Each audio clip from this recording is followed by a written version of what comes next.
The Lord be with you. And with your spirit. A reading from the Holy Gospel according to Matthew. Glory to you, O Lord. A young man approached Jesus and said, "Teacher, what good must I do to gain eternal life?" He answered him, "Why do you ask me about the good? There is only one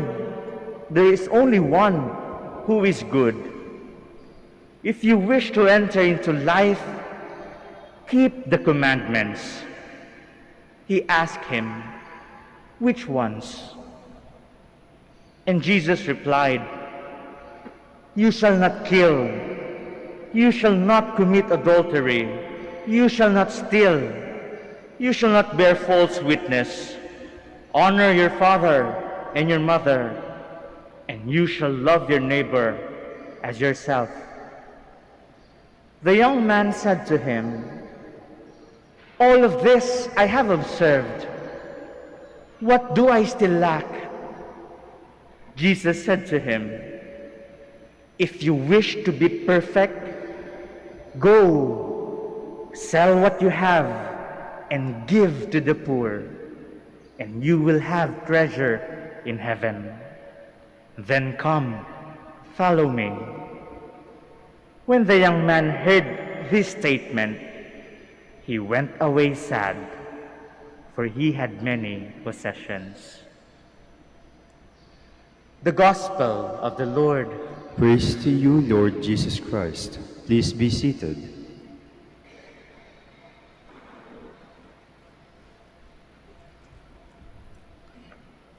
Something special is being reminded to us today. In the Gospel, it tells us that for Jesus, what matters so much to Him is the heart. Mas nakikita po ng ating Panginoon ang puso. In the story, we have this very rich young man who intends to inquire and to verify something about eternal life. Well, basically, he came to the right person. Bukod tanging ang ating Panginoong Jesus lamang at that time, ang karapat-dapat sumagot sa kanyang mga tanong about eternal life. He approached the right person, and indeed, he got the answers. Malinaw na malinaw ang sinasabi ni Kristo. Pinakita ni Jesus, pinaalala sa kanya ang mga commandments. Number 1, number 2, number 3. He got it. And then upon listening, this rich young man as well came with the right disposition, with the right attitude. He was able to relate with the words of Jesus. He knows fully well about the commandments. In fact, sabi pa nga niya, ay, sinasabuhay ko na yan. Ay, nagagawa ko na yan. Naku, alam na alam ko na yan.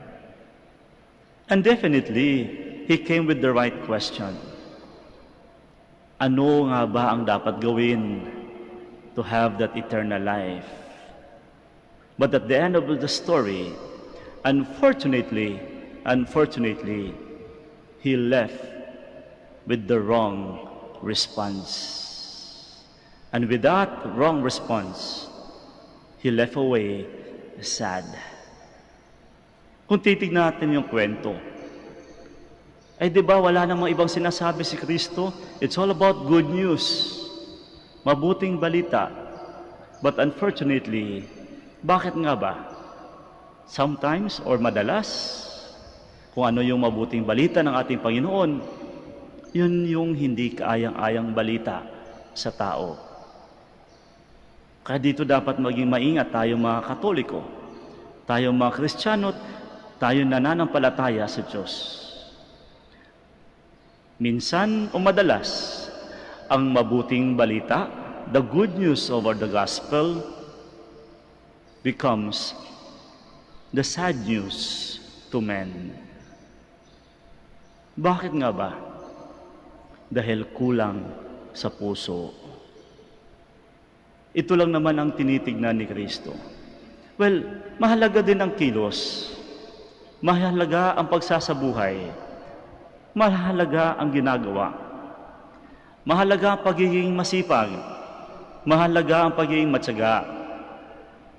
Mahalaga rin ang mga salita. But again, as I have said, in accordance with the gospel today, what matters so much for Jesus is the heart. Mas tinitignan niya ano ang nilalaman ng puso. At makikita mo ang tunay na nilalaman ng puso in matters of detachment. Kung paano mo tinitignan at sinasabuhay ang mga material na bagay. Ito ang nais iparating ni Jesus sa batang ito. Andun na lahat Disposition, attitude, knowledge, andun na. But then, may nakikita si Kristo. There is an issue on the heart. And indeed, nakikita po natin at the end of the story, hindi kayang bitawan ng batang ito ang mga material na bagay. Hindi niya kayang bitawan ang mga makamundong tuwa. Hindi niya kayang bitawan ang mga ito. It's all about detachment against material goods. And speaking of detachment against worldly things, today we celebrate the feast of Saint Roch o San Roque kumbaga. Sa mga probinsya ay kilalang kilalaga ito. Kahit po sa amin, meron po kami isang barangay ng San Roque, meron din kami mga chapel about San Roque, and he is so familiar among farmers. At more than that, ito si San Roque kilalang kilala sa pagkakaroon ng anghel at aso. Napapansin ko po dito sa loob ng ating basilika, meron po tayong San Roque. Madalas ang kanyang image ay ganito, noble attire.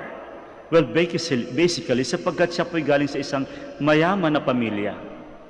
In fact, his father is a noble governor of Montpellier in France. Doon po siya pinanganak. Siya po isang Frances Montpellier, kung napapansin nyo, kilala po sila sa mga volunteers o religious na may cross sa gitna. If you happen to visit the Lourdes, makita nyo yung mga volunteer.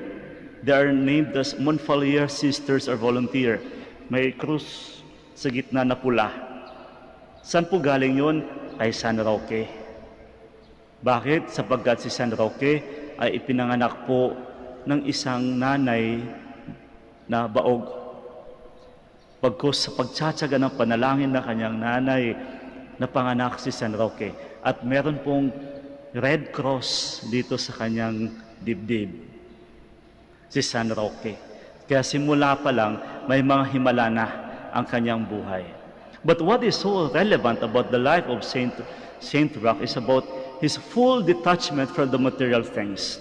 When his father died, he was appointed as the next noble governor of the town. But he decided to rather give up everything. Ang lahat ng kanyang material na possessions, binigay niya sa lahat ng mga mahihirap.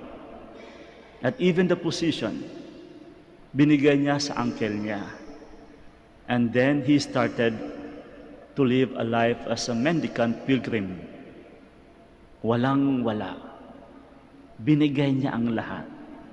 Kaya tamang-tama po yung ebanghelyo natin sa kapistahan ni San Roque. Ang isang batang punong-puno, alam na alam ng utak, kulang dito. And then San Roque, punong-puno dito.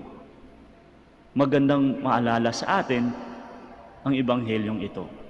As we move further about the life of Saint Roch, meron pong dalawang simbolo, anghel at aso. Ano tong dalawang simbolong ito? Hindi po katulad ito ni Santo Domingo na kasama sa vision ng kanyang buhay. Itong dalawang ito, anghel at aso, ay binigay ng Panginoon sa kanya after giving up everything. Ito yung sinasabi ko. If we learn to give up something, my dear friends, definitely God will provide. Dumating yung aso matapos nagkasakit si San Roque. At nung nagkasakit siya, ayaw niyang maging balakid sa lipunan. Siya ay nagdesisyong tumira sa isang liblib na bayan na walang nakakaalam. And then, God provided him the dog. Ang asong iyon ang siyang nagbibigay lagi ng pagkain everyday sa kanya. At nung tuloy-tuloy ang kanyang buhay, siya bumalik sa kanyang bayan at siya nakulong. Nakulong sapagkat mas tinago niya ang kanyang personality. Sapagkat kapag sasabihin niya na siya si San Roque, siya yung anak ng gobernador dati, ay talagang special attention ang ibibigay sa kanya. But he decided even to give up that one. Kaya napagkamalan siyang espiya. At tinanggap niya yun, siya'y kinulong. At pinadala sa kanya ang anghel na nag-aalaga sa kanya. Again, I know it's difficult to give up. We do need material things as well. Kinakailangan natin ng mga material na bagay. But if we do it with the heart, then definitely God will provide. Again, it's all in the heart. Mahalaga ang kilos, mahalaga ang prinsipyo, mahalaga ang kaalaman. Pero dapat samahan natin nito. And that is exactly what happened in today's gospel. Ang batang ito, the rich young man, punong-puno nito. Kulang sa ganito. Sana sa lahat ng ating pananalita, sa lahat ng ating mga gawa, lahat ng ating pagkikilos, lalong-lalo na sa ating magiging desisyon, mga kapatid, bago lagyan ng ganito, sapagat mahalaga rin ito, huwag ho natin kalimutan ito. Bakit? Sapagkat ang puso lamang ang makakagawa ng mga bagay na makadiyos. Bukod tanging ang puso lamang ang makakagawa ng mga bagay na para sa kapwa. Ang puso lamang ang nakakakita kung ano ang kaaya-aya sa mata ng Diyos.